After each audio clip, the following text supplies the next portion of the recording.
Bonjour tout le monde. Nous allons commencer donc cette conférence en ce bel après-midi. On croirait presque que le printemps va revenir. Alors, nous avons ce midi fait une très belle table ronde avec les collègues de l'Université de Sherbrooke, Sami Aoun et puis David Morin. Alors, ce soir, nous vous présentons une conférence de Gérald Bronner, professeur à l'Université de Paris. Spécialiste en fait de la sociologie des processus cognitifs, mais aussi de la sociologie en fait des croyances, mais de toutes les croyances en général, pas de croyances en particulier, mais vraiment des processus cognitifs qui fait qu'on va croire en quelque chose plutôt qu'en autre chose. Donc vraiment, qu'est-ce qui se développe dans le cerveau d'un être humain comme processus pour faire en sorte qu'il va croire à quelque chose. Et bon, je ne vais pas vous énumérer ces ouvrages qui sont très nombreux, que vous pourrez voir, parce que je veux vous inviter tout de suite après, dans le local à l'autre bout de la bibliothèque, il y aura un buffet gratuit pour tout le monde. Et ceux qui seraient intéressés à acheter des livres de Gérald Bronner et les faire dédicacer ou juste poser des questions à Gérald Bronner pourront le faire à ce moment-là. Et se détendre un petit peu. Et donc, il va principalement nous parler, en fait, d'un ouvrage dans lequel il traite notamment de la théorie du complot, mais bien d'autres choses, mais le focus est fait sur la théorie du complot, mais c'est un ouvrage qui s'appelle « La démocratie des crédules » et qui est un ouvrage fascinant et qui nous parle, en fait, des divers biais cognitifs. Et c'est un ouvrage des biais cognitifs que les êtres humains ont qui vont avoir quand qu'ils vont croire à des choses qui, en fait, ne sont pas réelles. Et donc, comme je le disais, aujourd'hui, en fait, c'est un lancement, en quelque sorte, d'une collaboration entre le Sophir du Cégep Édouard-Montpetit et Gérald Bronner, et une collaboration dans laquelle on va développer des projets communs au cours des prochaines années et qui s'annoncent très intéressantes. Et donc, ça me fait plaisir, donc, aujourd'hui, de vous présenter Gérald Bronner et cette conférence, donc, qui va s'intituler « Pourquoi les théories du complot rencontrent-elles un tel succès ?» Alors, Gérald. Merci beaucoup, Martin, et merci encore, je le répète, je l'ai dit tout à l'heure, de ton invitation. Allez, je rapproche un peu. Ah, OK. Donc, voilà, je pense que vous avez entendu. Ah, c'est bon, c'est bon. On va y arriver. Je touche plus rien.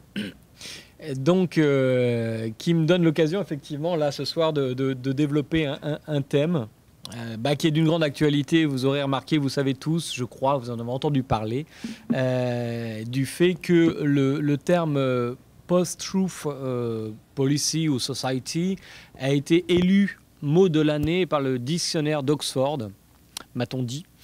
Et je veux bien le croire. Et c'est un terme, évidemment, qui montre combien ce dont on va parler ce soir est d'une très grande actualité. Et en même temps, de façon introductive, je vous dirais que je me méfie un peu de ce terme. Ce n'est pas un terme que j'aime beaucoup. Alors j'ai bien constaté, évidemment, la présence des alternative facts, etc., qui est tout à fait fascinante. Et de ce point de vue, l'élection de Donald Trump aux États-Unis est un symptôme, n'est-ce pas, de ce que j'appelle la démocratie des crédules. Et en même temps, donc, le terme, je m'en méfie un peu parce que sous la plume de certains de mes collègues ou de certains commentateurs, la Post-Truth Society a l'air de vouloir dire qu'en quelque sorte, nous serions devenus indifférents à la vérité.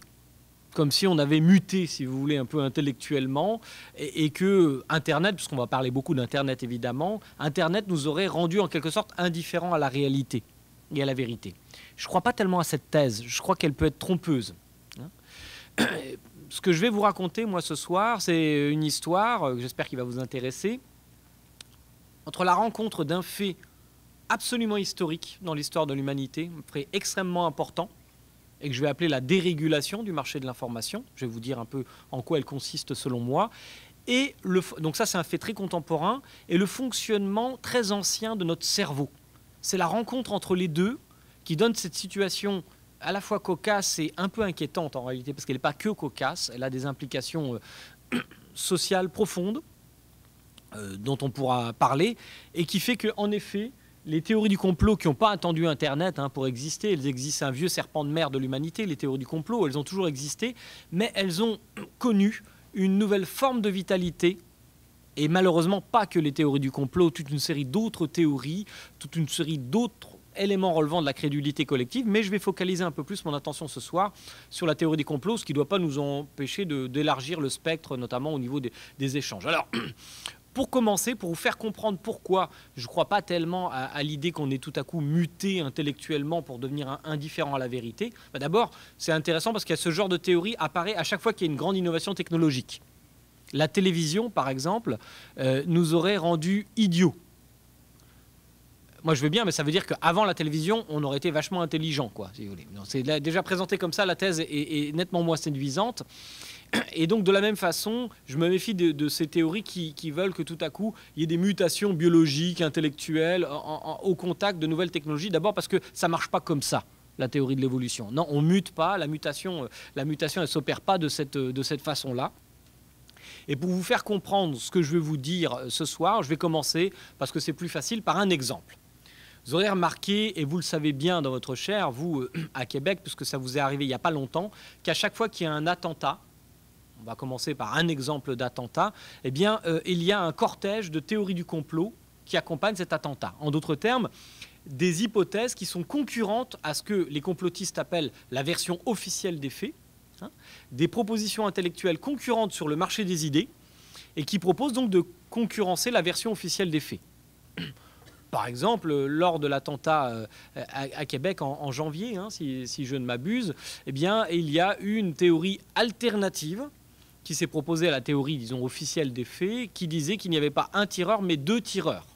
Et qu'un des 2 tireurs était d'origine marocaine et qu'il avait crié « Allahu Akbar », et donc qui démontrait bien que la théorie officielle attribuant cet acte terroriste à un individu ayant plutôt des sympathies d'extrême droite n'était pas forcément la bonne théorie. Alors on reviendra un tout petit peu sur cet exemple. C'est un exemple parmi tant d'autres. Nous en France, là pour le coup, on est très habitués maintenant parce qu'on a eu malheureusement pas mal d'attentats ces derniers temps et systématiquement un cortège de théories du complot. Alors on va en prendre une pour commencer. C'est même pas une théorie du complot, c'est un argument. Et ce que je veux vous montrer par là, c'est que quand je parle de crédulité, je ne parle pas de bêtise. Ne confondez pas les deux. Il n'y a aucun mépris dans ma bouche quand je parle de crédulité humaine. Je suis moi-même incrédule, sans doute, sur plein de sujets. Sauf que la ruse de la crédulité, c'est de se faire passer pour de l'intelligence et de la connaissance, n'est-ce pas? Et donc, évidemment, quand je ne partage pas cette crédulité, je les vois mieux que quand c'est les miennes. Ça va de soi. Bon, tout ça pour couper court aux questions du genre, vous aussi, peut-être vous êtes crédule. Oui, moi aussi, je suis crédule. Voilà, comme ça, le débat est clos sur cette question. Mais en revanche, vous allez voir qu'il n'y a pas besoin d'être stupide pour trouver des choses étonnantes. Ce qui pêche, c'est donc pas l'intelligence des personnes, mais l'interprétation qu'ils vont avoir de ces faits. Prenons un exemple. Vous voyez, par exemple, ça c'est un tweet qui a été publié. Donc on pense évidemment aux attentats à Paris, hein, qui ont fait tant de morts, au Bataclan, etc., dont vous avez probablement entendu parler, bien sûr. Donc, breaking, donc en fait, c'est un mail qui dit, voilà, attentat terroriste à Paris, 120 morts, 270 blessés. Alors d'abord, ce n'est pas les chiffres tout à fait exacts, mais enfin bon... C'est pas ça qui est étonnant. Ce qui est très étonnant, vous savez que ces attentats ont eu lieu le 13 novembre à Paris. Et si vous regardez le tweet, il est daté du 11 novembre. Là, vous dites, ah ben voyez, vous commencez à la sentir, l'odeur de la crédulité, en vous-même, dans votre cerveau. Votre cerveau vous dit, ben c'est bizarre. Première hypothèse, c'est juste un fake, c'est une image truquée. Non. Je vous garantis que ce n'est pas une image truquée. C'est vraiment un tweet qui a été émis le 11 novembre, 2 jours avant les attentats. Et donc là, de façon tout à fait naturelle, vous voyez, il n'y a pas besoin d'être stupide ou d'avoir muté intellectuellement, d'être indifférent à la vérité. Il est normal que votre cerveau soit dans un état de stupéfaction. Vous vous dites, qu'est-ce que ça veut dire? Alors, il y a plusieurs hypothèses qui, tout à coup, peuvent être suggérées. Soit la personne a des dons de précognition. Elle voit dans l'avenir. Elle annonce 2 jours à l'avance les attentats. Ou alors, cette personne, hypothèse moins surnaturelle, cette personne savait des choses. Et d'une façon ou d'une autre, elle les a diffusées dans l'espace public. Ce qui accrédite éventuellement une théorie du complot. Vous voyez, il n'y a pas besoin d'être stupide, encore une fois, jusqu'à cette étape-là. Et quand on sait qu'ensuite, Twitter a interdit ce compte, bah vous commencez déjà à avoir une narration. Ah oui? Pourquoi ils ont interdit ce compte? Qui ils veulent bâillonner? Quel genre de vérité ils veulent empêcher de sortir? Vous voyez? Alors là, vous êtes mûr éventuellement pour croire sur le marché des idées, acheter en quelque sorte sur le marché des idées une hypothèse qui n'est pas forcément celle de la version officielle des faits. Voilà. Le problème, c'est que là, on est vraiment au croisement de la dérégulation du marché de l'information, avec une proposition intellectuelle qui vous est faite, et du fonctionnement intime de votre cerveau. Il y a un problème dans votre raisonnement qui fait qu'en fait, votre conclusion, elle est fausse. Le problème, c'est que votre cerveau se dit grosso modo, si je vous dis non, mais c'est juste un hasard, une coïncidence, vous allez vous dire, attendez, quelle est la probabilité de chance pour que quelqu'un, au hasard, 2 jours avant les attentats, tombe pile poil sur un événement aussi important? Cette probabilité, elle est très faible, n'est-ce pas? Elle est très faible objectivement, vous avez tout à fait raison de raisonner comme ça, mais il vous manque une pièce dans votre raisonnement. C'est combien y a-t-il eu de tentatives? Quand vous avez une chance sur 1000 de réussir à faire quelque chose, c'est très faible. Mais si vous avez essayé 1000 fois, ça devient normal de réussir au moins une fois. D'accord? Donc ce que je vous ai caché là, et ce qu'ont caché les conspirationnistes, c'est que c'était un compte, c'est pour ça qu'il a été interdit par Twitter, c'était un compte robot qui émettait des centaines de tweets du même genre. Et là, je vous ai reconstitué la taille de l'échantillon. Vous voyez? C'est la même chose pour Ebola. 120 morts, 270 blessés, ce qui est bizarre d'ailleurs pour Ebola à proprement parler, etc. En fait, c'est un compte qui génère automatiquement des alertes. C'est juste ce qu'on appelle des comptes à clics, si vous voulez. C'est pour susciter de l'intérêt, du temps de cerveau. Alors vous allez cliquer sur le lien, évidemment, ça va faire des vues, il va y avoir des pages publicitaires, etc. Donc en fait, c'est un compte qui produit aléatoirement des messages. Mais si par une manœuvre, je diminue la taille de l'échantillon pour n'exhiber que l'occurrence qui coïncide avec la réalité, je donne à votre cerveau l'impression qu'il s'agit d'une formidable coïncidence et que le hasard ne peut pas expliquer cette coïncidence. Vous voyez le piège cognitif dans lequel nous pourrions tous tomber facilement. À aucun moment il y a besoin d'être stupide pour arriver à cette conclusion. Il suffit d'avoir simplement une disposition un peu idéologique pour croire cela. Et là, vous êtes embarqué. Et je vais y revenir, le problème, ce n'est pas le seul argument que vous trouverez sur votre chemin, vous allez en trouver des dizaines, voire des centaines d'arguments, ce qui va donner à la thèse une forme de crédibilité. Alors après cet exemple introductif, essayons de revenir à la racine du problème. Je vous ai parlé de dérégulation du marché de l'information, mais évidemment, les rumeurs, les légendes urbaines, les théories du complot, je le redis, n'ont pas attendu aujourd'hui pour exister. Alors comment ça se passait avant cette dérégulation, donc avant finalement l'apparition d'Internet? Ces informations, elles se diffusaient beaucoup, sauf exception, par le bouche à oreille. C'est ce qu'on va appeler le marché noir de l'information. C'est-à-dire que ces propositions intellectuelles, généralement, elles ne pouvaient pas avoir accès au marché public de l'information. Pourquoi? Parce que ce marché public, en théorie de la communication, il est régulé par ce qu'on appelle des gatekeepers, des gardiens du seuil, de la porte. Et donc, qui sont les gatekeepers? C'est les journalistes, ceux qui sont considérés comme légitimes à parler dans l'espace public. Ça peut être des hommes politiques, des professeurs d'université comme moi, des présidents d'associations, que sais-je. Donc, ce n'est pas très démocratique, c'est vrai. Donc, ce marché, on va dire, donc, il est régulé. Ce n'est pas du libre-échange d'idées. Et vos idées à vous, si vous êtes complotiste, vous pouvez les exprimer dans un repas de famille, près de la machine à café dans l'entreprise, ou bien dans un bar, dans un café, comme on aime beaucoup à Paris parler autour du comptoir. Et voilà, il y a donc une diffusion par le bouche à oreille de ces idées. Mais par exemple, si vous pensez que le maire d'une ville organise, ça c'est une légende urbaine classique, des trafics d'enfants pour organiser ce qu'on appelle des balais bleus ou des balais roses, violer des enfants, etc., etc., comme on a des légendes urbaines un peu comme ça dans toutes les villes, vous allez voir un journaliste pour en parler. Le journaliste, il fait bien son boulot, il ne dit pas « je ne vais pas en parler », il dit d'abord « je vais faire peut-être une enquête pour voir si c'est vrai avant d'annoncer ça ». Sur Internet, il n'y a pas de problème, il n'y a pas de censure. Si vous avez envie de dire ça, vous risquez éventuellement un procès, mais vous pouvez le faire. Donc les gatekeepers, c'est ceux qui retiennent certaines informations d'être versées dans le marché public.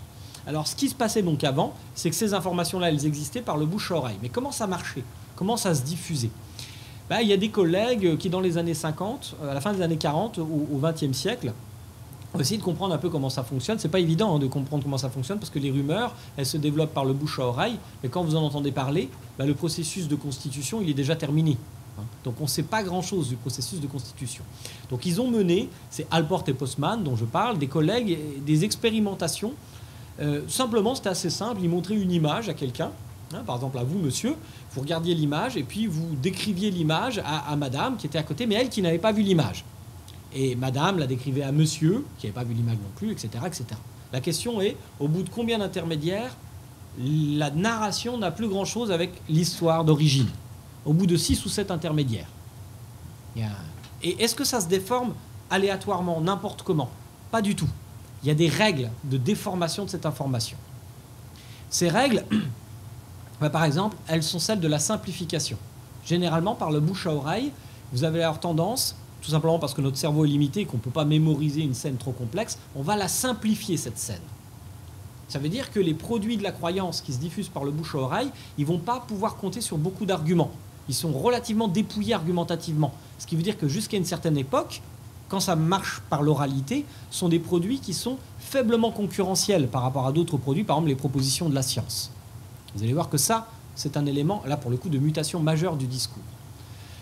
Et le deuxième point, c'est qu'il se déforme souvent en fonction de stéréotypes. Par exemple, prenez une expérimentation qui a été faite par Allport et Postman. Vous voyez, là, je vous la décris. Ceux qui sont au fond, c'est pas une bonne idée. Hein. Vous pouvez vous rapprocher si vous voulez voir bien les slides. Parce que là, ça ne doit pas être très clair. Vous voyez, là, c'est sans doute une rame de métro, quelque chose comme ça. Il y a pas mal de personnages. Et il y a 2 personnages au premier rang. Il y a un blanc et il y a un noir. D'accord? Et le blanc, je ne sais pas si vous le voyez, ils sont en train de discuter. Le blanc a dans sa main gauche un objet qui est un peu bizarre, mais qui pourrait être peut-être un rasoir. Hein, un rasoir, un vieux rasoir à main. Et puis alors quand on a montré ces images-là, on les a fait narrer par plusieurs intermédiaires, et assez systématiquement, les gens racontaient que ce n'était pas le blanc qui tenait le rasoir, mais que c'était le noir, et que le noir menaçait le blanc. Vous voyez comment l'histoire se déforme pour rejoindre des stéréotypes ethniques, là en l'occurrence de nature raciste évidemment. Donc en fait, ces histoires par le bouche-oreille, elles vont aller vers plus de simplification et vers des formes stéréotypées de la communication, parce que c'est comme ça que les messages sont beaucoup plus viraux, en réalité. C'est ça que le cerveau va bien aimer. Des histoires stéréotypées, courtes, avec une fin spectaculaire. Il n'y a pas que les rumeurs et les légendes urbaines qui fonctionnent comme ça. Les blagues aussi. Les blagues, pour se diffuser dans l'espace public, elles comptent sur le bouche à oreille. Et pour survivre, en quelque sorte, il faut qu'elles soient courtes, avec une fin spectaculaire pour pouvoir être mémorisées, et fondées sur des stéréotypes.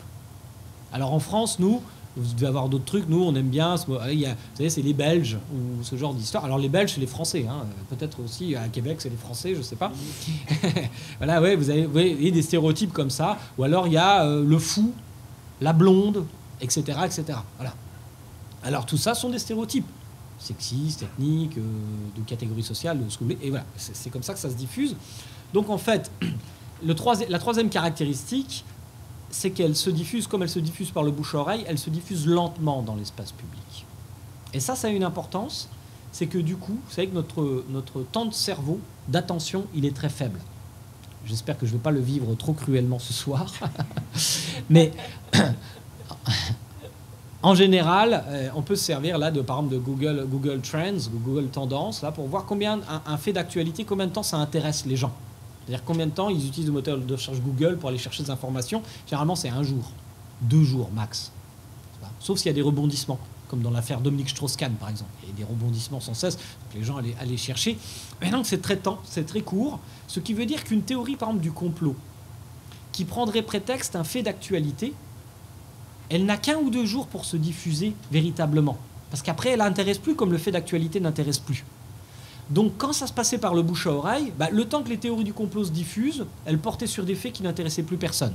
Et donc elles mouraient dans l'espace social. Parce qu'une histoire qui n'est plus racontée, c'est une histoire qui meurt, hein, tout simplement, si elle n'est pas écrite, si elle compte sur le bouche à oreille.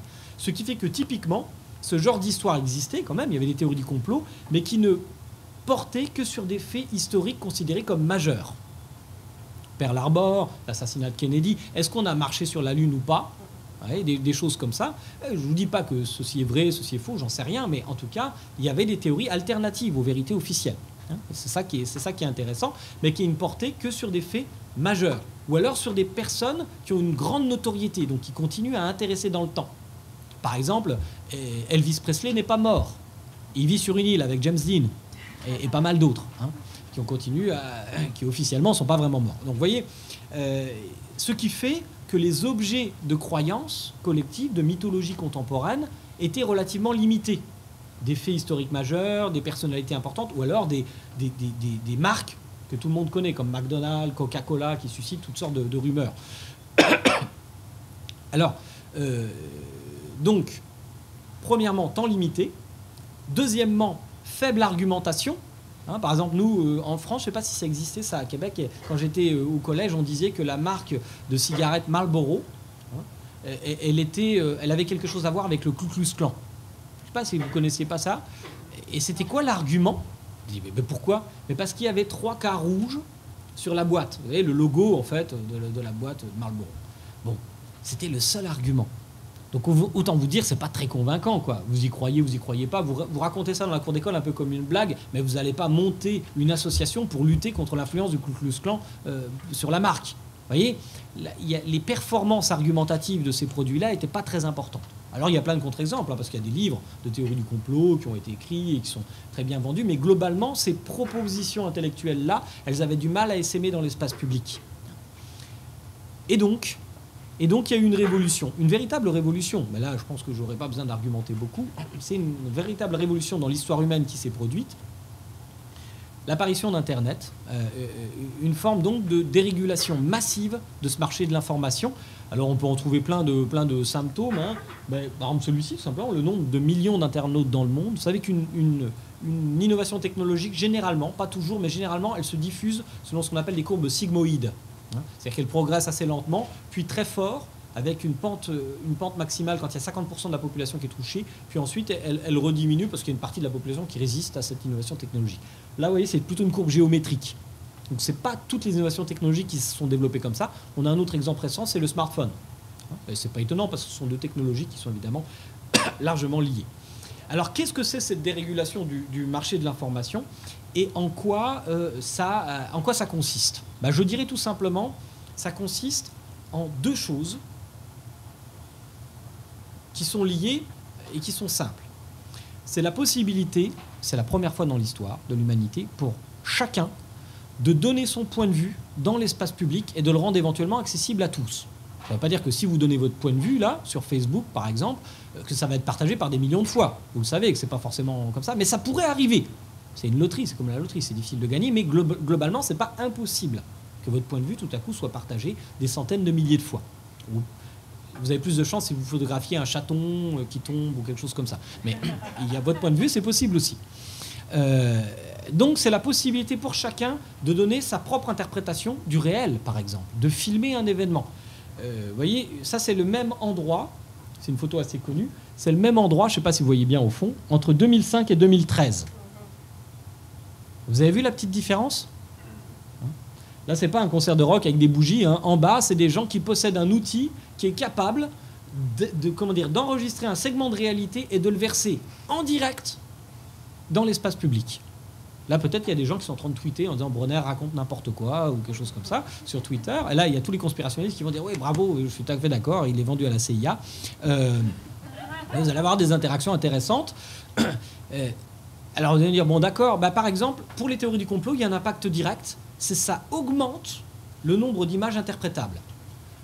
Les attentats de Charlie Hebdo, vous vous en souvenez, en France, qui ont beaucoup traumatisé, pas que la France d'ailleurs, hein, ça a été un traumatisme un peu international, mais les attentats de Charlie Hebdo, ils se seraient produits il y a une 40aine d'années, on n'en aurait probablement aucune image. Et là, on a eu beaucoup d'images, des photos, des films, et par exemple, on a l'image terrible de ce policier qui est au sol et qui est abattu par un tir de Kalachnikov d'un des frères Kouachi. D'accord ? Donc on a ce film, on peut le voir encore sur Internet. C'est des images terribles, mais les conspirationnistes ont regardé ces images. S'ils n'avaient pas eu ce film, ils n'auraient pas eu, si je puis dire, d'os à ronger de ce point de vue. Donc ça augmente l'univers de l'imagination possible. Et si vous regardez attentivement ce film, vous verrez qu'il n'y a pas de tache de sang sur le sol. Et donc tout le monde devient expert en balistique. Et on dit non, moi je sais ce que c'est un tir de Kalachnikov, c'est pas comme ça, j'ai vu en série télé. Normalement, tu devrais avoir une pizza derrière la tête, quoi. On a vu ces commentaires-là, et ces images ont suscité justement de la suspicion.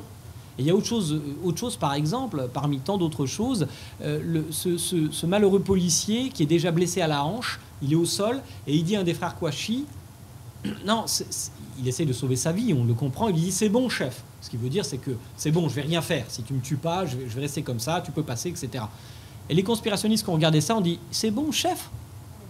Ça veut dire que c'est son chef. Donc ça veut dire qu'en fait, le type avec le bérurier noir sur la tête, c'est un mec de la police en réalité. C'est le chef du policier. Vous voyez, tout est interprétable en réalité. Plus il y a d'images disponibles dans l'espace public, plus il y a une probabilité de chance que vous l'interprétiez dans le sens de vos compulsions idéologiques. D'accord ? C'est ce qu'on appelle, et c'est ça le deuxième élément fondamental, le biais de confirmation. Et ça, c'est aussi ancien que l'esprit humain. Ce n'est pas Internet qui a inventé ça.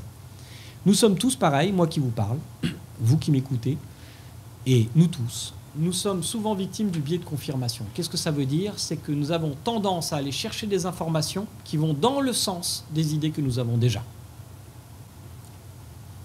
C'est pas seulement Internet. Avant Internet, je sais pas, je suppose que vous lisez des journaux. Selon que vous soyez de droite ou de gauche, vous allez avoir une préférence pour telle presse ou telle autre.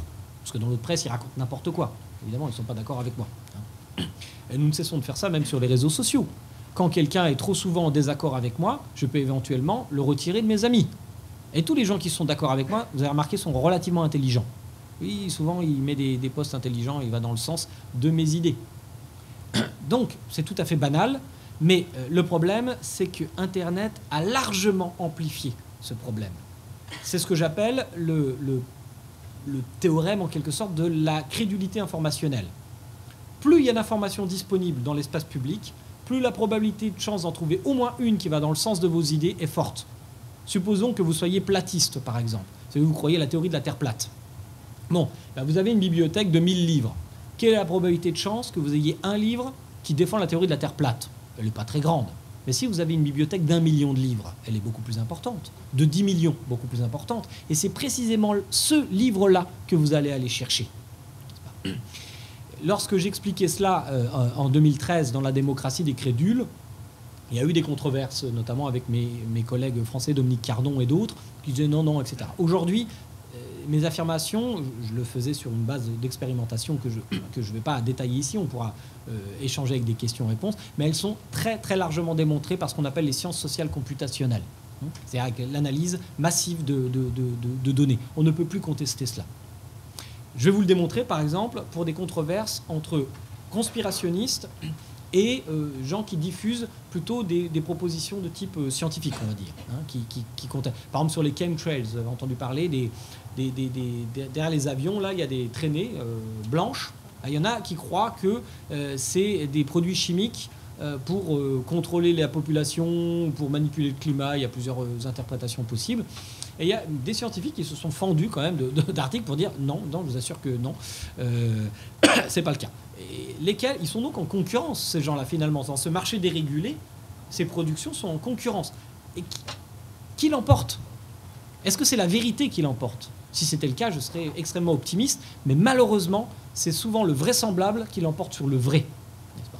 Alors, si vous regardez, ça c'est un de mes collègues, Walter Quattrocecchi, un collègue italien, un excellent collègue italien, informaticien, qui travaille donc sur des sujets assez connexes aux miens.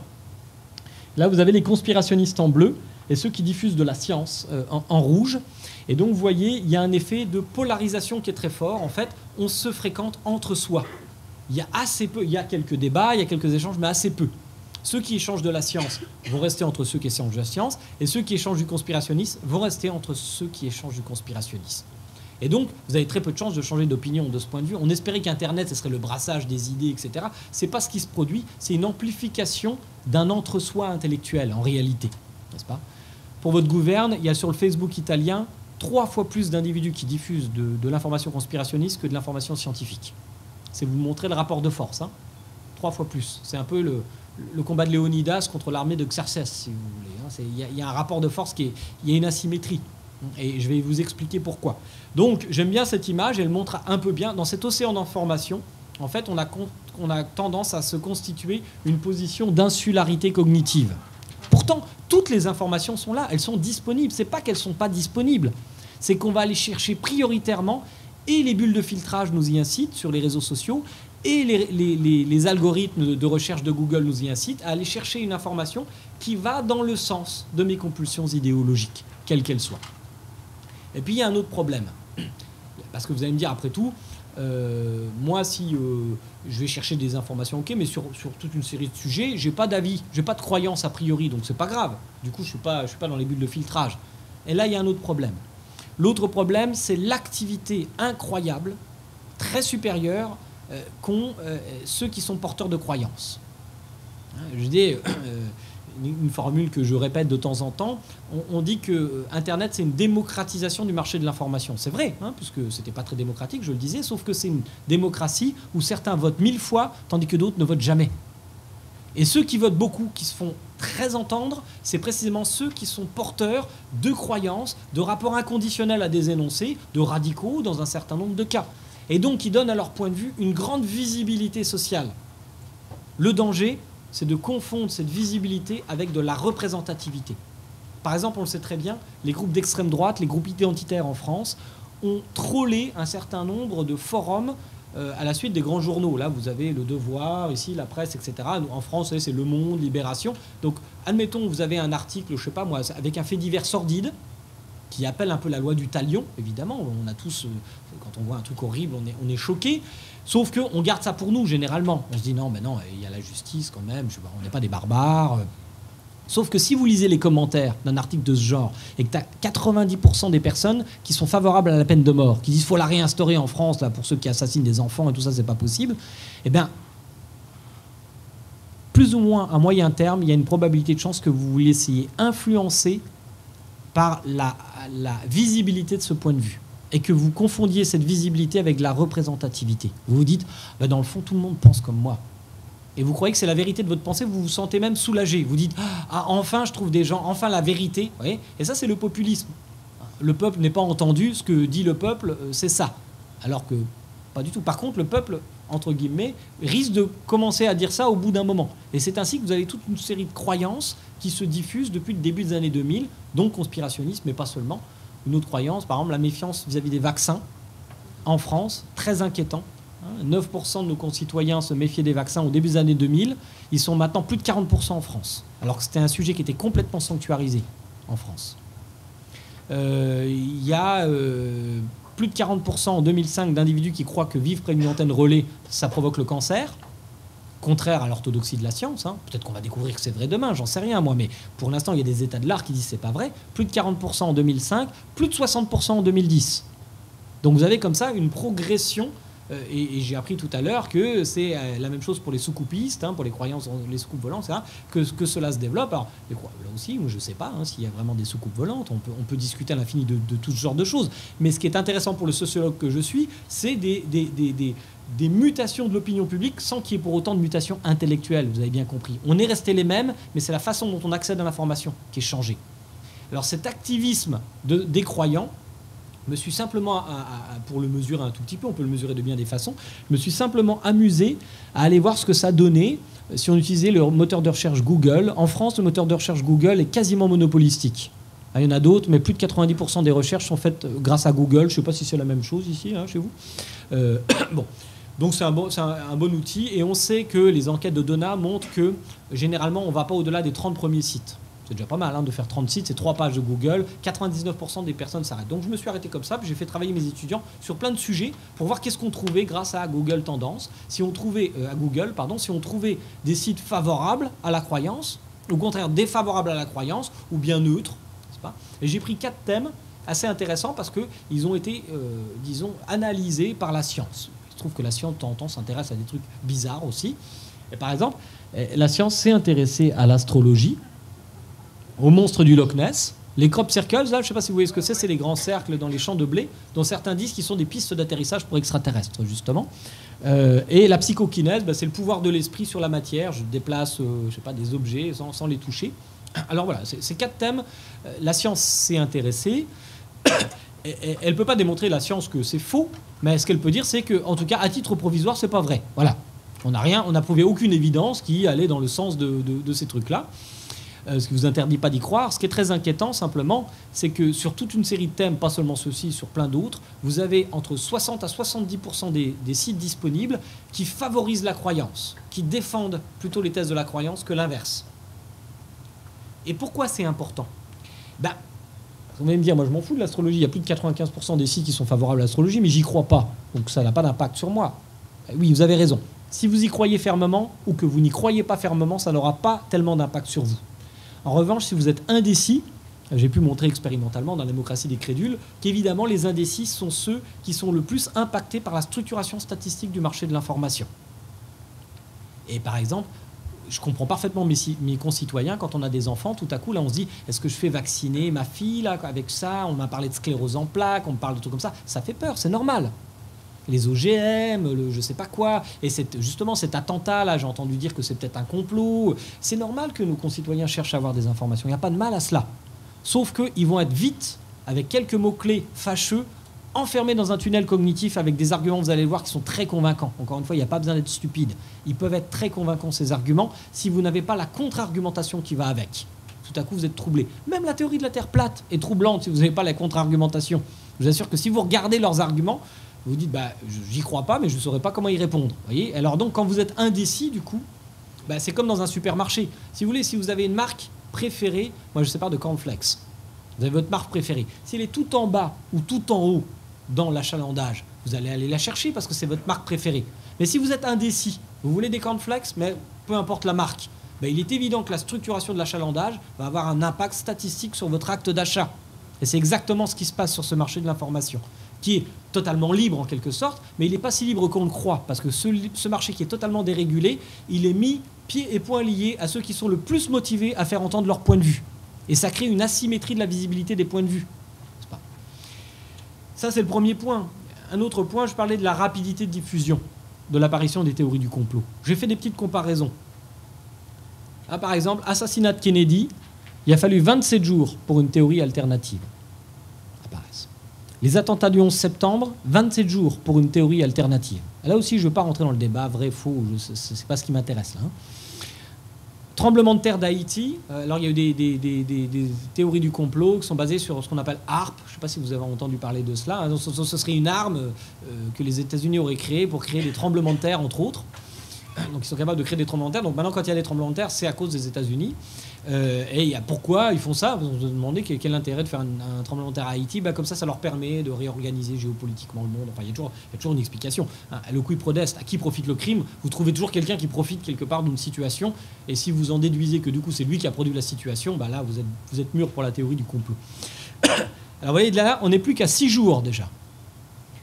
L'affaire Mohamed Merah en France, c'est un individu qui a comme ça tué des enfants dans une école juive, entre autres, et puis des militaires français. 0 jour. Il n'était même pas encore arrêté, qu'il y avait déjà des théories du complot. Charlie Hebdo, 0 jour. Il y avait déjà, le premier jour, c'est-à-dire le 7 janvier, il y avait 26 arguments en faveur de la théorie du complot. Et là, on tombe dans un autre élément qui est très inquiétant. Je vous ai, avant, ces théories-là qui se diffusaient par le bouche-oreille, comme elles se diffusaient par le bouche-oreille, elles devaient être mémorisées. Du coup, elles ne pouvaient s'adosser qu'à un faible nombre d'arguments, parce qu'on ne mémorise pas 50 arguments. Mais aujourd'hui, par Internet, il y a ce qu'on appelle, enfin ce que j'appelle, moi, la théorie du millefeuille argumentatif. C'est-à-dire que comme c'est un jeu collectif, chacun y va de son argument, fouille dans les photos, regarde la couleur des rétroviseurs, regarde qu'il n'y a pas de tache de sang là avec ce policier, comme je vous disais tout à l'heure, et puis il a dit c'est bon chef, etc. François Hollande est arrivé trop tôt sur les lieux. On calcule le temps qu'il aurait dû mettre, et comme il arrivait trop tôt, c'est qu'il le savait avant. Et pourquoi les journalistes qui ont filmé, ils avaient déjà des gilets pare-balles? Comment ils pouvaient savoir, etc. etc. Vous voyez que... Et pourquoi il y avait la carte d'identité d'un des frères Kouachi? Il est stupide. Il met un berrurier pour cacher son visage, et il oublie sa carte d'identité dans la voiture. Reconnaissez que tout ça, c'est troublant à force, évidemment. Il n'y a pas besoin d'être idiot pour être troublé, n'est-ce pas? Et donc, ça crée un effet de millefeuille argumentatif, et ça, c'est tout à fait nouveau. Vous voyez, là, j'ai calculé, je peux vous dire que c'est un travail de chien, ça. J'ai calculé au jour par jour le nombre d'apparitions de nouveaux arguments. Vous voyez, c'est une belle courbe, on fait une belle courbe de loi de Pareto, mais enfin, on s'en fout. Et vous avez le nombre, jour par jour, de nombre d'arguments. Et vous voyez que le 10 janvier, il y a plus de 100 arguments. Le 11 janvier, pardon, mais non, même le 10 janvier, non, c'est le 11 janvier, pardon. Il y a plus de 100 arguments en faveur de la théorie du complot. Alors, évidemment, la plupart de ces arguments sont complètement bidons. Ils peuvent pas. Il y en a un, par exemple, qui a dit si on prend le tracé de la manifestation du 11 janvier, ça fait la carte d'Israël à l'envers. Oui, non. Il y a des arguments qui sont délirants, d'autres, comme celui de la carte d'identité, qui sont plus troublants. Mais en fait, c'est pas grave. Ce que font les conspirationnistes, c'est qu'ils accumulent des tas d'arguments pour semer le trouble. Ils ne cherchent pas forcément à convaincre. La plupart disent, d'ailleurs, avec beaucoup de mauvaise foi, nous, on n'a aucune théorie. Non, on n'a aucune théorie, on se pose juste des questions. Et à partir du moment où vous posez légitimement, parce que vous avez le droit en démocratie de vous poser des questions quand même, le droit au doute, ça existe bien sûr, sauf qu'on oublie le devoir du doute, c'est-à-dire le faire avec méthode. Et vous accumulez comme ça un certain nombre d'arguments, ça provoque deux effets. Ça provoque un effet chez l'indécis de se dire tout est peut-être pas vrai, mais tout est peut-être pas faux. Et il suffit qu'un seul de ces arguments soit vrai pour que la théorie du complot soit validée, entre parenthèses. Donc, il n'y a pas de fumée sans feu, c'est bizarre, etc. Ça crée un sentiment d'instabilité intellectuelle qui vous ouvre la porte à des récits alternatifs. Et puis le deuxième point qui est terrible, c'est que ça crée une intimidation intellectuelle. Car oui, mes chers collègues et mes chers amis, si vous avez vraiment envie de vous battre contre ces gens-là, il faut accepter d'y passer 24 heures par jour. Parce qu'il faut défaire tous les arguments. Et vous ne pouvez pas le faire. Et donc ça fait quoi ? Ça fait que la plupart des citoyens raisonnables, rationnels si je puis dire, ils se taisent. Et on retombe dans le premier problème, c'est-à-dire la visibilité des points de vue. Ça veut dire, ils sont fous. Alors voilà, c'est le laisser faire. Moi, je ne vais pas me battre sur les vaccins, etc. Je laisse faire. Et puis, peu à peu, ils nous grignotent l'espace public, là. Et puis, peu à peu, c'est des populismes qui s'installent dans certaines démocraties. C'est les propositions démagogiques qui sont de plus en plus en Europe, aux États-Unis, etc., qui sont de plus en plus tentantes pour les esprits. Avec des situations hallucinantes, comme celle des États-Unis, quand même. Je veux dire, où il y a quand même, autour de Donald Trump, d'authentiques conspirationnistes. Là, c'est pas des demi-conspirationnistes, ils sont vraiment très conspirationnistes. C'est inquiétant. Alors, on va dire, l'affaire Charlie Hebdo, c'est intéressant, parce que là, en France, les médias mainstream, les médias conventionnels sont dit cette fois, on va se les faire, quoi, les conspirationnistes. Cette fois, on y va. On est des professionnels de l'information, on va répondre. On va tout débunker. C'est-à-dire qu'on va démystifier argument par argument. Ah ouais ? J'ai compté. Donc là, vous avez en bleu les conspirationnistes, vous avez en rouge les super médias conventionnels qui sont beaucoup plus forts, les médias officiels, etc. Vous voyez le rapport de force ? Ça, c'est les arguments en rouge sont les arguments qu'ils ont démystifiés. Donc même eux, qui ont pourtant essayé de mettre leurs journalistes sur... Ils n'ont même pas eu la puissance de feu pour contredire tous ces arguments. Donc cette situation... que j'appelle la démocratie des crédules dans mon livre, cette situation qui est due à la dérégulation du marché de l'information et au vieux fonctionnement de notre cerveau aussi. Elle crée une situation pour les médias conventionnels qui est très, très inconfortable, qui est une situation de pression concurrentielle comme on n'a jamais vécu sur le marché de l'information, puisque n'importe qui peut concurrencer un journaliste aujourd'hui. Ce qui, par exemple, diminue le temps de vérification de l'information. Donc on est dans une situation un peu paradoxale qui est comme cela. Vous avez en abscisse le niveau de pression concurrentielle sur ce marché de l'information et en ordonnée la fiabilité de l'information. Donc au début, quand il y a de la pression concurrentielle sur ce marché, c'est bon pour la fiabilité de l'information. Parce que si vous n'avez qu'un seul média, un seul journal, ça existe, ça s'appelle la Pravda, c'est pas super favorable à l'authenticité de l'information, bien entendu. Il faut que les médias, en démocratie libérale, il faut que les médias soient concurrents, bien entendu. Parce que s'il y en a qui fait une erreur, on espère que les autres le rattrapent, etc. Bon. Mais quand vous avez trop de pression concurrentielle, c'est-à-dire que tout le monde peut concurrencer les médias par un tweet, par une photo, etc., etc., il y a une précipitation aussi de la part des médias conventionnels. N'est-ce pas ? Par exemple, pour reprendre l'exemple de l'attentat qu'il y a eu à Montréal, les médias conventionnels ont au départ diffusé l'idée d'un deuxième tireur qui avait crié Allahu Akbar, etc., sur la base d'un témoignage. Je ne dis pas que la personne qui a témoigné, encore une fois, est d'une personne qui a menti, a peut-être sincèrement eu l'impression qu'il y avait dans la confusion, enfin je sais pas, on peut... Le témoignage humain, c'est très fragile, il n'y a pas besoin d'imaginer de la méchanceté ou du mensonge, on peut avoir cette impression. Seulement, évidemment, une fois que les médias conventionnels ont diffusé cette information, le mal est fait, puisqu'ensuite les conspirationnistes vont dire tiens, c'est bizarre, on ne parle plus de ce deuxième tireur. Qu'est-ce qu'on cherche à nous cacher ? Qu'en fait c'est un attentat islamique et puis ça n'arrange pas les politiques, on préfère mettre ça sur le dos de l'extrême droite. Grosso modo, c'est ça, je suppose, la théorie. Il y en a peut-être d'autres encore. Non, ouais. En fait, la théorie, c'est que c'était un triangle amoureux. Ah oui. Parce qu'il y avait un professeur de l'université Laval musulman qui a été assassiné et que les deux tireurs, y compris Alexandre Bissonnette, étaient en triangle amoureux. Et que donc, ça n'avait rien à voir avec une vengeance sur l'islam. C'était une autre histoire. Un crime passionnel. Bon, alors, il faudrait regarder, sans doute, il y a d'ailleurs pas mal de théories alternatives. Il n'y en a sans doute pas qu'une seule. J'avoue que je n'ai pas fait le travail que j'ai fait pour Charlie Hebdo pour ce cas-là, mais ça m'a paru tout à fait exemplaire de l'urgence à déployer une information dans laquelle... une urgence qui ressemble à un dilemme, en fait, pour les médias conventionnels, qui sont... Et le deuxième aspect, c'est qu'ils sont obligés de traiter de sujets qui ne voulaient pas traiter avant et maintenant qu'ils traitent parce que ce sont traités sur Internet. Donc Internet fait de la concurrence, donc il y a la rapidité, puis il y a les thèmes. Par exemple, en France, jamais on ne traitait de la vie privée des hommes politiques. Il n'y a pas si longtemps. Si un homme politique trompait sa femme, c'était son problème, ça ne nous intéressait pas. Enfin, en tout cas, si ça nous intéressait, mais les journalistes ne nous autorisaient pas à nous intéresser à cette question. Ça nous intéresse toujours, des histoires de coucherie, de tromperie, ça intéresse tout le monde. Et évidemment, le cerveau humain est ainsi fait, qu'on a un intérêt pour la violence. Par exemple, si un candidat à la présidentielle prend un sac de farine sur la tête, c'est une information politique strictement égale à 0, mais on va tous aller voir la vidéo pour voir comment c'est. Où il se prend une gifle, on a envie de voir, quoi. Vous voyez, c'est humain. Le problème, c'est qu'auparavant, il y avait des gatekeepers qui y allaient mollo sur la diffusion de ce genre d'informations, parce qu'ils trouvaient ça trop démagogique. Aujourd'hui, c'est l'inverse. C'est-à-dire que la démagogie, ce que j'appelle la démagogie cognitive, c'est-à-dire que l'offre d'information a tendance à s'indexer sur la demande d'information. En politique, quand un politique s'indexe sur la demande politique, ce qu'on appelle la démagogie, voire du populisme. C'est la même chose pour le marché de l'information. Les offreurs d'information professionnels, surtout parce qu'ils sont en grand danger économique, comme vous le savez, le business model qui est fondé sur l'économie de l'attention, là je n'ai pas tellement le temps de vous en parler, met en grand danger les médias conventionnels, notamment les médias de presse, qui sont obligés de réinventer totalement leur business model. Il y a un très beau livre de Bernard Poulet qui s'appelle « La fin des journaux et l'avenir de l'information » sur cette question, qui a toute une série d'impacts, fait que maintenant, même les journaux conventionnels, sur Internet, ils ont tendance, par exemple, à changer leur titre si ça ne marche pas bien.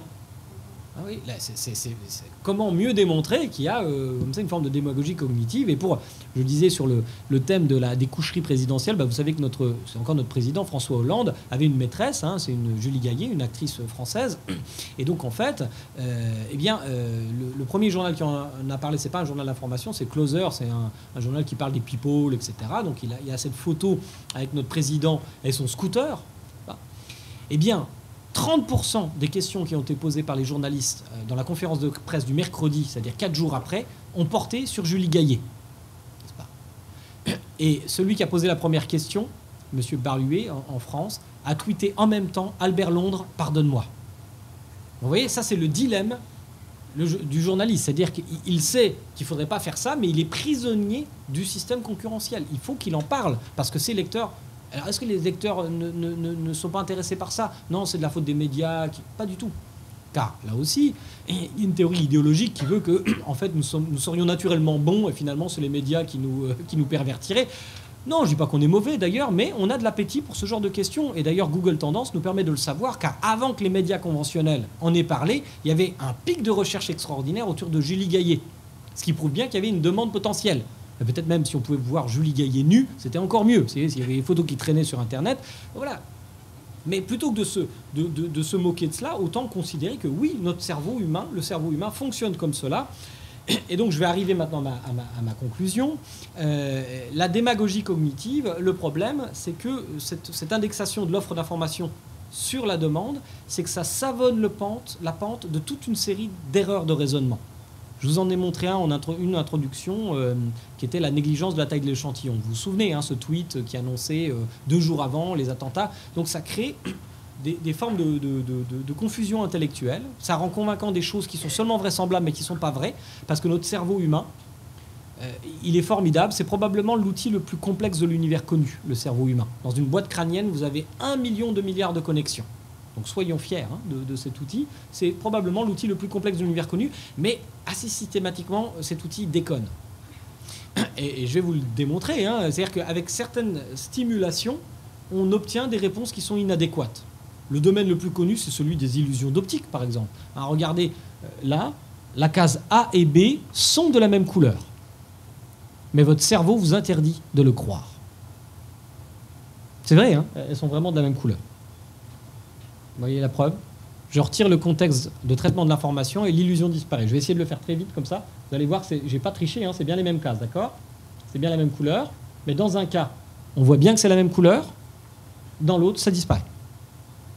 Ça veut dire que le contexte de traitement de l'information suscite des réponses psychiques qui sont inadéquates. Donc on peut nous tromper. Ça, c'est la mauvaise nouvelle. D'accord? Et le problème, c'est que des erreurs il n'y a pas que des erreurs d'optique, il y a ce qu'on appelle des erreurs cognitives, des biais cognitifs selon la littérature sur ces questions. C'est-à-dire des erreurs de raisonnement qui ne sont pas aussi systématiques que les erreurs d'optique, mais qui sont très tentantes. Je vous l'ai démontré tout à l'heure avec le biais de négligence de la taille de l'échantillon. Avant de trouver la bonne solution, on a été troublé. Ça ne veut pas dire qu'on va aller vers la théorie du complot tout de suite, mais ça veut dire qu'il y a un petit moment où il y a une sidération intellectuelle qui est propice à accepter des récits alternatifs. Prenons un autre biais très, très fréquent dans les théories du complot et très banal, un des biais les plus anciens qu'on connaisse, c'est la confusion entre corrélation et causalité. Moi, j'ai enseigné les statistiques jadis à l'université et j'enseignais ça à mes étudiants. Une corrélation n'est pas une causalité, etc. Alors, on a des outils statistiques pour avancer sur ces questions. Mais c'est vrai que quand deux événements arrivent ensemble, on a l'impression qu'ils sont liés par un lien de causalité. Si A et B arrivent ensemble, on a l'impression que A a provoqué B ou B provoqué A. Vous savez que ce n'est pas toujours vrai. Par exemple, moi, je viens du nord-est de la France. Il y a les cigognes, vous savez. Je ne sais pas si vous connaissez, on dit que les cigognes apportent les bébés. Je ne sais pas si vous avez entendu parler de ce mythe-là. Bon. Et il est vrai que plus il y a de cigognes dans un village, plus il y a de bébés. Vous savez que ce n'est pas les cigognes. J'espère ne dénaturer aucune croyance. Vous êtes tous assez âgés pour le savoir. C'est bien une corrélation. Et évidemment, comme on connaît le mythe, on pense tout de suite à cette explication causale. Mais la vraie explication, c'est tout simplement que plus il y a d'enfants dans une ville, plus il y a de construction immobilière. Par définition, il faut construire des maisons. Et plus il y a de construction immobilière, plus il y a de surface de toit. Et plus il y a de surface de toit, plus il y a de possibilités de nidification pour les cigognes.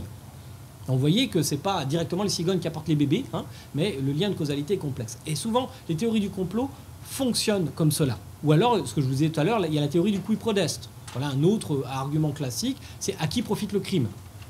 Cette erreur de raisonnement, elle consiste à dire que si un événement profite à une catégorie particulière, c'est cette catégorie qui a produit l'événement. Ça arrive, parfois. Mais si vous raisonnez comme ça systématiquement, vous allez dire que les embouteillages sont créés par ceux qui vendent de l'essence. Vous voyez ce genre d'absurdité intellectuelle. Mais bien mise en contexte, avec un petit support idéologique qui va bien, eh bien, vous pouvez rapidement endosser des théories. Et ça ne veut pas dire que vous êtes idiot pour autant. Vous pouvez être crédule sans être idiot. Je vais vous donner un dernier exemple de la façon dont le contexte de traitement de l'information peut susciter des réponses psychiques massivement différentes, ce qu'on appelle le frame effect, l'effet de cadrage. Alors là, ce n'est pas une expérimentation que moi j'ai faite. Et voilà, je vous la livre. Supposons, dit le problème, que 600 personnes ont été exposées à une maladie mortelle. Vous devez choisir entre deux options. Je vous dis tout de suite, il n'y a pas de meilleure réponse, c'est un dilemme. Soit vous sauvez 200 personnes, soit vous avez 33% de chance de sauver tout le monde et 66% de chance de ne sauver personne. Le calcul d'espérance mathématique est égal. Donc en fait, il n'y a pas de meilleure solution. Ça dépend si vous préférez sauver 200 personnes à coup sûr et laisser mourir les autres, ou si vous voulez tenter votre chance de les sauver tous. Voilà un énoncé. Voilà un énoncé, donc, il y a deux options. Un autre énoncé a été proposé à un autre groupe. Évidemment, ce n'est pas le même groupe. Voici cet énoncé. Supposons que 600 personnes ont été exposées, etc., à une maladie. Vous laissez mourir 400 personnes, mais 200 survivent. Ou alors, il y a 66% de chances que tout le monde meure, mais 33% de chances que tout le monde survive. Bon, vous, comme vous êtes le même groupe, vous apercevez évidemment que c'est exactement le même énoncé. D'accord ? Je vais même les mettre au tableau, les deux options, pour que vous en soyez persuadés. Ça, c'est les deux formules du problème. Mais on l'a fait avec deux groupes différents. Et avec la première formulation, 72% des sujets de l'expérience choisissent la première option. Avec la deuxième formulation, 78% des sujets de l'expérience choisissent la deuxième option. Donc vous voyez comment la configuration de l'information peut avoir un impact psychique majeur sur le genre de décision psychique que nous pouvons prendre. Ça ne veut pas dire que nous sommes asservis, ça ne veut pas dire que nous sommes stupides, mais du moins, nous sommes fragiles à la structuration du marché de l'information. Ce n'est pas pour rien que cette révolution sur ce marché de l'information, elle constitue en effet une situation inédite dans l'histoire de l'humanité, que j'appelle la démocratie des crédules, parce que tout ça est profondément démocratique en même temps. C'est bien l'expression du plus grand nombre. Alors la démocratie des crédules, on n'y est pas encore, n'est-ce pas ? Il y a un bras de fer qui se noue entre la démocratie des crédules et la démocratie de la connaissance, mais pour l'instant, j'ai l'impression que c'est plutôt l'une qui l'emporte sur l'autre. Mais comme je suis optimiste, j'espère qu'on va trouver des solutions à cette situation vraiment difficile. Et je vous remercie.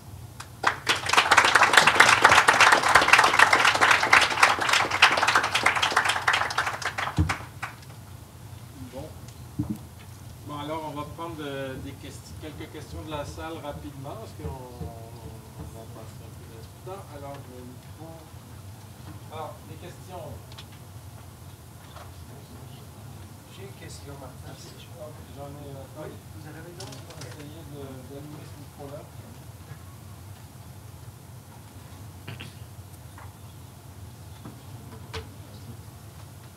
Sinon, on peut prendre celui-ci, non? Je sais pas. Ça va. Pour poser la question. Oui, c'est sur le phénomène de l'islam pop, et je veux faire le lien avec l'extrémisme religieux et tout ça. C'est qu'il y a des gens qui simplifient et compriment le contenu d'une religion et d'une idéologie, et puis ça devient très consommable sur l'Internet. Est-ce que vous pouvez faire un lien entre l'islam pop et la question de la crédibilité? Ben certainement, c'est les mêmes processus en réalité. Il n'y a pas de raison. Enfin, en réalité, ce sont les mêmes processus. Vous avez raison.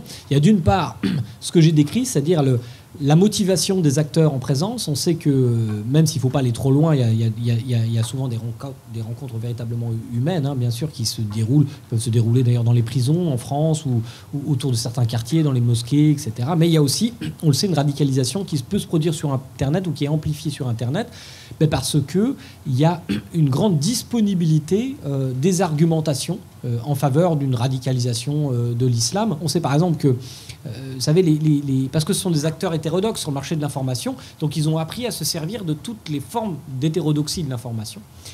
Un des premiers sites qui s'appelle le Islamic Media Center, qui a existé, donc qui diffusait de la propagande, y compris pour faire des bombes, etc., de la propagande djihadiste, c'était au début des années 90. À une époque où la plupart d'entre nous, on n'avait même pas entendu parler d'Internet, probablement. Donc, c'est vous dire qu'ils étaient très tôt sur le sujet. Et on sait que Daesh, par exemple, produit un nombre de vidéos, etc., qui est très, très supérieur à ce qu'arrive à produire, par exemple, l'État français pour essayer de répondre point à point. On retombe sur les deux courbes que je vous montais. Et puis, le deuxième point, c'est effectivement, ils font du marketing cognitif. C'est-à-dire qu'ils customisent leurs arguments pour qu'ils deviennent viraux. Il suffit de regarder, par exemple, les vidéos qui ont été faites par Omar Homsen en France. Hein, je ne sais pas si vous les connaissez, les vidéos HH. Donc, c'est monté comme des films hollywoodiens, avec une toile de fond victimaire. Hein. Les musulmans ont été victimes de tout temps. D'ailleurs, ce n'est pas forcément totalement faux. Hein. Il y a des raisons, évidemment, d'exhumer cette identité victimaire. Mais enfin, globalement, c'est une relecture complète de l'histoire qui va tirer ses racines du grand califat, de l'âge d'or, etc. Et dire, voilà, on nous a empêchés d'eux. Donc, on explique une situation qui est considérée comme une situation de décadence de la civilisation musulmane étant de la faute des autres, ça s'appelle le biais d'autocomplaisance. Et puis ensuite, on va trouver un certain nombre d'images chocs avec le conflit israélo-palestinien, mais enfin toute une série de raisons éventuellement objectives de s'indigner. Et puis on va faire le millefeuille argumentatif que je mentionnais. Et là, on est effectivement dans des produits qui sont très bien customisés pour des individus qui sont éventuellement en recherche identitaire, qui connaissent une frustration sociale, qui vivent éventuellement des discriminations et qui vont trouver là un récit qui va leur expliquer positivement les raisons de leur échec. Hein, c'est ce qu'on appelle des phénomènes de reborn, par exemple, de renaissance. À coup, mais tu étais délinquant et tout ça, mais c'est pas de ta faute. Parce que, voilà, je t'explique le truc et tu as l'impression d'avoir été appelé pour autre chose. On a tous l'impression d'avoir été appelé pour autre chose, la plupart d'entre nous. Mais si nous avons un récit bien ordonné qui arrive au bon moment de notre vie, il y a une probabilité de chance que tout à coup on se dise « et pourquoi pas ?» Je sais qu'on m'a dit que c'était le mal, tout ça, que c'était pas le vrai islam et tout, mais finalement, ici, ils avaient raison. Alors heureusement, statistiquement, ça touche très peu de personnes, il ne faut pas l'oublier, hein, parmi les musulmans, il y en a très peu en réalité qui sont vraiment radicalisés. Mais voilà, ça fonctionne pas différemment à mon avis. Hein. C'est pour ça que pas dans la démocratie des crédules, dans un autre livre qui s'appelle La pensée extrême, j'essayais de comparer différentes formes d'extrémisme. Alors je sais bien qu'il y a des variables, il y a des spécificités, il y a des spécificités religieuses, argumentatives et de contexte culturel, etc. Mais en même temps, il y a des socles cognitifs communs à la radicalisation entre des gens qui versent là-dedans, ou d'autres qui vont verser dans le complotisme, ou d'autres qui vont verser dans l'extrême droite, etc. Il ne s'agit pas de tout comparer ce qui n'est pas comparable, mais il s'agit de ne pas oublier qu'il peut y avoir un socle cognitif commun. Monsieur. Oui.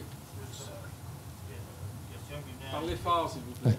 Question qui m'est venue à l'esprit, c'est vous n'avez pas parlé d'anonyme. Les personnes sont anonymes sur Internet parce que Absolument. si ils seraient identifiés, peut-être ça calmerait Ouais, les théories du complot, n'importe quoi.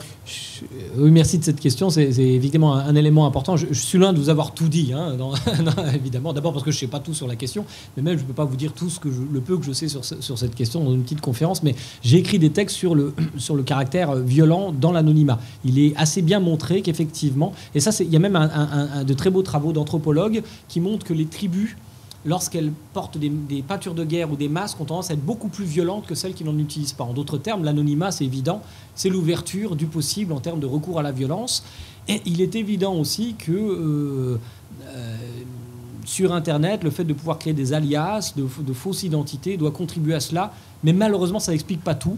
Parce qu'on a des travaux de sciences sociales computationnelles qui montrent qu'il y a des effets de polarisation, c'est-à-dire de radicalisation du discours, même quand on n'est pas anonyme. Et c'est très corrélé mathématiquement à la longueur. En d'autres termes, plus une conversation dure longtemps sur Internet, plus vous avez tendance à vous insulter. D'ailleurs, ce n'est pas une grande découverte, mais c'est assez intéressant. Alors, l'anonymat n'est pas le seul. Il y a aussi tout simplement la distance physique. Ce qui fait que je vais avoir du mal à vous insulter si je suis à 30 cm de vous, c'est que j'ai peut-être peur que vous mettiez une droite, si vous voulez. Vous voyez, ça compte, la distance physique. C'est pour ça qu'on s'excite en voiture, par exemple, aussi. Parce que mine de rien, symboliquement, il y a une distance. Alors évidemment, il y a plein d'anecdotes qui montrent que c'est un mauvais calcul dans un certain nombre de cas, parce que la personne, quelquefois, sort de sa voiture et vient vous attraper.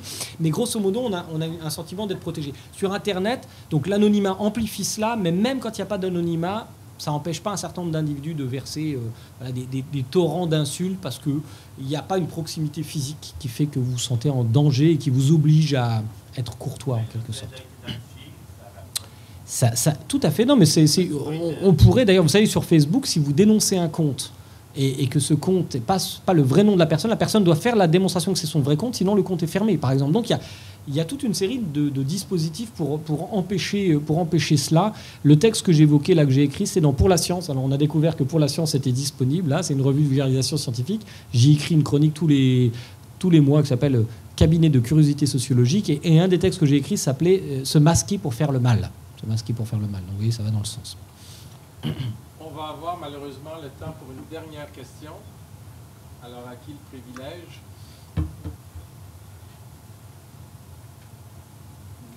Oui. Moi, j'aurais une question par rapport aux étudiants. Je me dis, bon, on a l'impression qu'il faut faire quelque chose pour apprendre à être plus critique par rapport à tout ça. Et je me demandais, qu'est-ce qu'on a comme outil, comme formation, comme si on est par exemple au niveau collégial, en quoi on s'en va dans le programme de sociologie. Est-ce que c'est des formations multidisciplinaires qu'on devrait aller chercher? Vous avez parlé de vous êtes entouré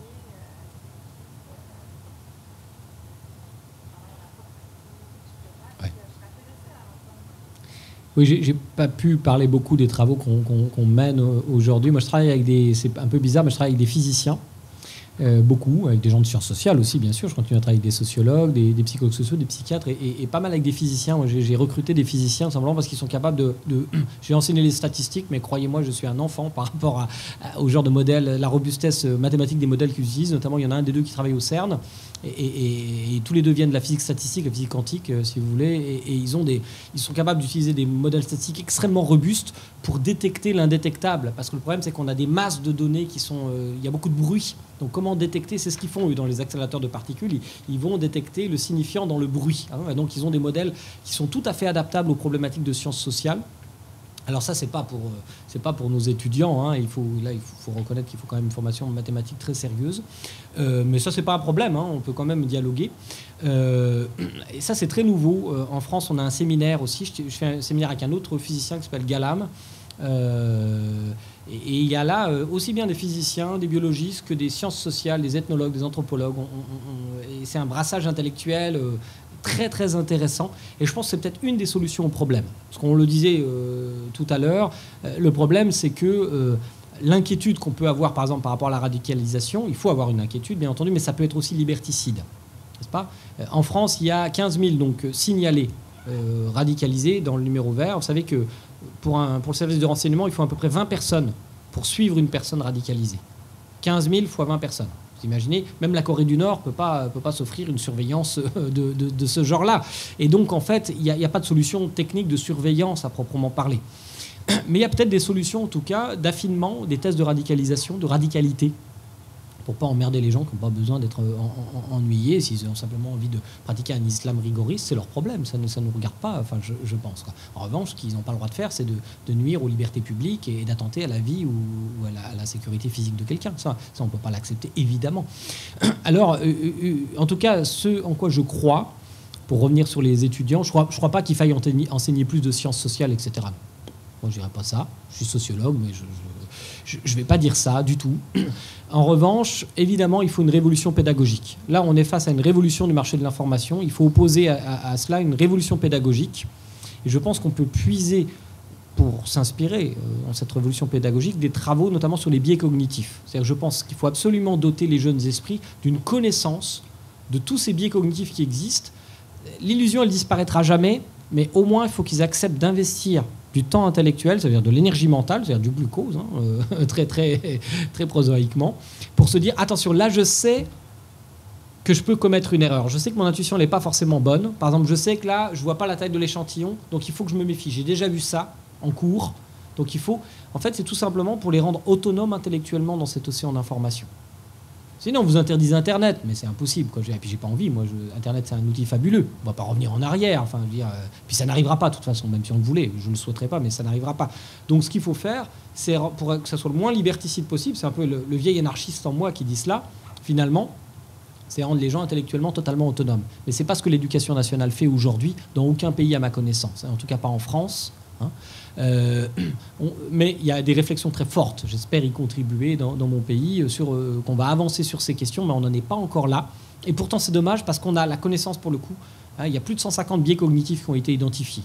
Alors je vous disais tout à l'heure, j'enseignais les statistiques, et donc je répétais à mes étudiants, corrélation n'est pas causalité, mais à force de faire des exercices, je peux vous dire qu'ils avaient compris. Mais ce n'est pas en un seul exercice, il faut en faire beaucoup, beaucoup, sur le temps long de l'éducation, et tout à coup, vous faites des individus qui, ils ne sont pas immunisés, encore une fois, à l'illusion, mais ils savent reconnaître les situations où ils ont des chances de verser dans l'illusion. Et c'est ça qu'il faut offrir au cerveau. Sinon, ce que je disais, je donnais cet exemple vous savez, de l'alimentation. Il y a un autre marché, il n'y a pas que le marché de l'information, il y a le marché de l'alimentation qui a été dérégulé. Et depuis longtemps, depuis probablement le Pléistocène, nous sommes capables de stocker du sucre sous forme de graisse. C'est très utile. Ça nous donne une réserve d'énergie. Mais c'est utile dans un monde où le sucre est rare. Dans un monde où vous fabriquez en quantité industrielle du sucre, ça donne des sociétés d'obèses. Ça donne des gens qui ont de l'appétence pour le sucre. J'ai envie de manger des bars, des Twix, de je sais pas quoi, etc. J'ai envie de manger de la pizza, du kebab, la graisse et le sucre. Vous voyez ? Ça, c'est la dérégulation du marché de l'alimentation. Et pour l'information, c'est finalement à peu près la même chose. C'est-à-dire que je vais aller vers des produits faciles, des produits qui relèvent de la démagogie cognitive et non pas forcément des produits plus exigeants. C'est pour ça que je dis que le vraisemblable l'emporte sur le vrai. Parce que le vrai est plus exigeant intellectuellement, il faut plus de temps, plus d'énergie mentale. Il faut faire, pour parler comme Daniel Kahneman, le prix Nobel d'économie en 2002, il faut faire fonctionner le système 2 et pas le système 1 de notre cerveau. Et le système 2, il est beaucoup, beaucoup plus énergivore. Donc heureusement qu'on ne fait pas fonctionner tout le temps le système 2, on serait tous morts. Je veux dire, l'humanité aurait disparu. Heureusement qu'on a des intuitions, qu'on a des courts-circuits mentaux, qu'on ne se pose pas 1000 questions à chaque fois qu'on agit. Mais ce qui compte, c'est de reconnaître les quelques situations qu'on va peut-être rencontrer dans la journée où ça vaut le coup d'investir de l'énergie mentale. Et ça, c'est l'éducation qui peut nous l'apporter, et ce n'est pas ce qu'elle fait pour l'instant. Mais ne lui jetons pas de pierre. C'est une situation hystérique tout à fait nouvelle. Maintenant, il faut que les politiques réagissent. Voilà. Eh bien, merci beaucoup, Gérald Bronner.